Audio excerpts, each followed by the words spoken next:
બનાસકાંઠા લોકસભાની ચૂંટણીના કોંગ્રેસના ઉમેદવાર ગેનીબેન ઠાકોરનો ભવ્ય વિજય થતા થરાદ ખાતે આભાર વિધિ કાર્યક્રમ યોજાયો હતો, જેમાં ગેનીબેન માતર ખવડાવવા માટે માથા પર તાંબાનું દેઢડું ગળો લઈને આવ્યા અને પરંપરાગત હાજર લોકોને માતર ખવડાવી.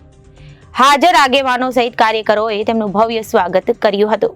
ગુજરાત સહિત દેશભરમાં ચર્ચિત બનાસકાંઠા લોકસભાની ચૂંટણીમાં કોંગ્રેસના ઉમેદવાર ગેનીબેન ઠાકોરનો વિજય થયો હતો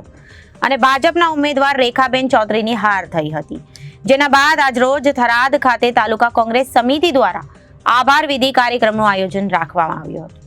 જેમાં સાંસદ ગેનીબેન ઠાકોર પરંપરાગત રીતે માથા ઉપર ઘડો ઉપાડી મોમેરાની માતર ખવડાવવા આવ્યા હતા, જેમાં બહોળી સંખ્યામાં ઉપસ્થિત આગેવાનોને કાર્યકરોએ ભવ્ય સ્વાગત કર્યું હતું. ગેનીબેન ઠાકોરે જણાવ્યું હતું કે લોકસભાની ચૂંટણીના પરિણામ પછી પહેલી વખત મતદારોનો આભાર વ્યક્ત કરવા માટે થરાદ ખાતે કોંગ્રેસ સમિતિ દ્વારા કરવામાં આવ્યો હતો, ત્યારે ગેનીબેન ઠાકોરે તમામ આગેવાનો અને કાર્યકરો અને આભાર વ્યક્ત કર્યો હતો અને જણાવ્યું હતું કે ચૂંટણીના કેમ્પિંગમાં હું કહું છું કે તમે એક દીકરીનું મોમેરું ભરો, જેમાં હીરા મોતી કે મિલકત જોતી નથી, માત્ર લોકશાહીના ઠબ રીતે મોમેરામાં એક તમારો મત માંગુ છું. આ બનાસકાંઠાની 18 આલમે જે આપણી પરંપરાગત સંસ્કૃતિ રહી, દીકરી એના પિયરમાં મળવા જાય, દીકરીએ પરંપરાગત રીતે પિયર જતી ત્યારે ભાડારૂપી રકમ આપતા એ પ્રણાલીને આગળ વધારતા કોઈ દીકરીનું મોમેરું એના ભાઈ આર્થિક રીતે બધી રીતે ભારે પણ ગામમાંથી મોમેરામાં ગયા હોય તે દરેક જણ દીકરીને કંઈક ને કંઈક આપે, એમાં બનાસકાંઠા જિલ્લાના દરેક 36 કોમે વોટ પણ આપ્યા છે અને નોટ પણ આપ્યા છે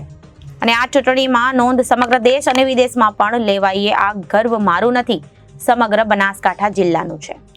વધુમાં જણાવ્યું હતું કે હું ખાતરી આપું છું કે જે મોમેરું ભર્યું એના ભાગરૂપે માતર નાસ્તામાં ખવડાવી, જે આપણી સંસ્કૃતિ પ્રમાણે માથા પર ઘડો ઉપાડી લીલોતરું રાખીને જે પરંપરાગત રીતે વિધિ કરી હતી, એ કોઈ કાર્યકરને હેરાન કરશે તો બચાવવા માટે તૈયાર છીએ. વિકાસના કામો માટે સદાય તત્પર રહીશ. તાલુકા કોંગ્રેસ સમિતિનો આભાર વ્યક્ત કરતા જણાવ્યું હતું કે તે તાકાતથી ચૂંટણી લડાવ્યા છે, જે સામ દામ દંડ ભેદ રાજનીતિ સામે અડીખમ રહ્યા છે. તેમને કોઈ પણ લોકો ખોટી રીતે હેરાન કરશે, ચાહે પોલીસ વિભાગ હોય કે વહીવટી તંત્ર હોય, કોઈ પણ પદાધિકારીઓ હોય, અમે ગાંધીજીને માનવા વાળા છીએ, ત્યારે ગાંધીજીના માર્ગ ચાલીએ છીએ, પણ ખોટી રીતે હેરાન કરશે અને અન્યને કરશે તો કોંગ્રેસના અમે તમામ આગેવાનોને, અમે કોંગ્રેસના કાર્યકરોને બચાવવામાં આવીશું અને જે કંઈ સિક્યોરિટી કે પ્રોટેક્શન આપવું પડે તે અમે આપવાના પ્રયત્ન કરીશું. બનાસકાંઠા જિલ્લાની જનતાને જે કંઈ વાયદા વિકાસના આપ્યા છે, પાણી, આરોગ્ય અને રોજગારના પ્રશ્નો હોય છે, બનાસકાંઠા જિલ્લાના વિવિધ તાલુકાઓમાં વિકાસના પ્રશ્નો છે, જે ભૌગોલિક રીતે લોકસભામાં અવાજ ઉઠાવવો પડે તો ઉઠાવીશ અને ગુજરાતને, બનાસકાંઠાને ન્યાય મળે અને કેન્દ્ર સરકારને જે યોજાયો છે તે જ લોકો સુધી પહોંચે એવા અવારનવાર 5 વર્ષમાં મારા તમામ પ્રયત્નો રહેશે. બનાસકાંઠા લોકસભાની ચૂંટણીના પરિણામ પછી પહેલી વખત મતદારોનો આભાર માનવા માટેનો કાર્યક્રમ થરાદ તાલુકા કોંગ્રેસ સમિતિ આયોજિત કોંગ્રેસના સૌ વરિષ્ઠ આગેવાનો ભાઈ શ્રી ગુલાબસિંહભાઈ એમની સમગ્ર ટીમે અહીંયા આયોજન કર્યું છે, ત્યારે હું થરાદની જનતાનો હૃદયપૂર્વક આભાર માનું છું, સમગ્ર બનાસકાંઠાની જનતાનો હૃદયપૂર્વક આભાર માનું છું. અને મેં ચૂંટણીના કેમ્પેનમાં દરેક સભાઓમાં વાત કરી હતી કે તમે મને જીતાડીને એક દીકરીનું મામેરું ભરો, એટલે મારે મામેરામાં હીરા મોતી કે પૈસા કે મિલકત કોઈ જોતી નથી, માત્ર એક લોકશાહી ઢબે મામેરાના ભાગરૂપે તમારો એક મત માગું છું. બનાસકાંઠાની જનતાએ 18 આલમ 36 કોમે જે આપણી પરંપરા સંસ્કૃતિ રહી એ પ્રમાણે કે કોઈ પણ ગરીબ સમાજની દીકરી કે કોઈ પણ દીકરી જેને દીકરી કહેવાય કે બેન કહેવાય, એ એના પિયરમાં ગમે ટાઈમે મળવા જાય એના હારાને ઘરેથી, ત્યારે પણ એના મા બાપ, એના કુટુંબીજનો કે ગામવાળા એને ભાડા રૂપે નાના મોટી રકમ આપતા, એ પ્રણાલિકાને આગળ વધારતા કોઈ દીકરીનું મામેરું એનો ભાઈ આર્થિક રીતે બધી રીતે ભરે, પણ ગામમાંથી મામેરામાંથી જેટલા ગયા હોય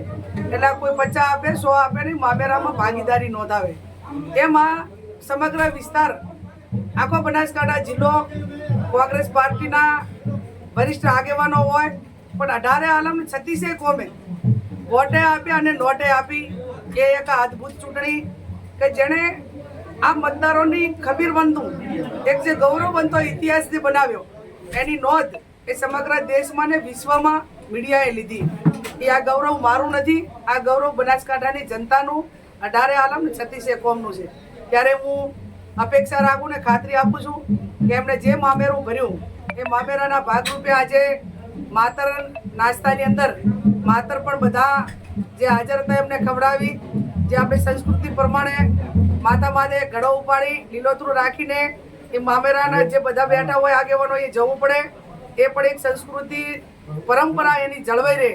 એ પણ કર્યું. અને ફરી તાલુકા કોંગ્રેસ સમિતિના સૌ આગેવાનોનો આભાર માનીને એટલી ખાતરી આપું છું કે જે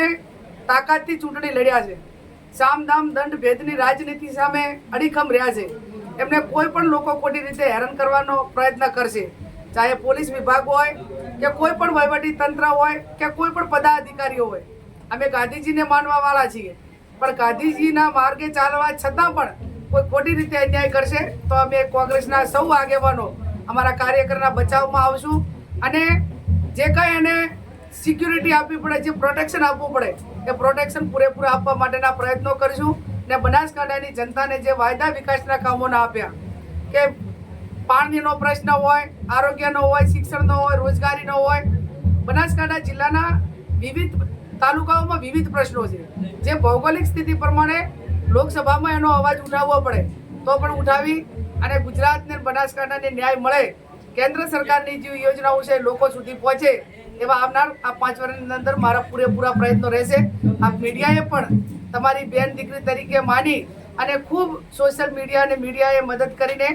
એક આ સીટને એક રાષ્ટ્રીય મીડિયા કે બીજા મીડિયાને પણ તમારા બધાની તાકાતના કારણે નોંધ લેવી પડી, એ બદલ તમારો બધાનો પણ ખૂબ હૃદયપૂર્વક આભાર. Reporter Thanaji Rajput, Janadesh news, Banaskantha.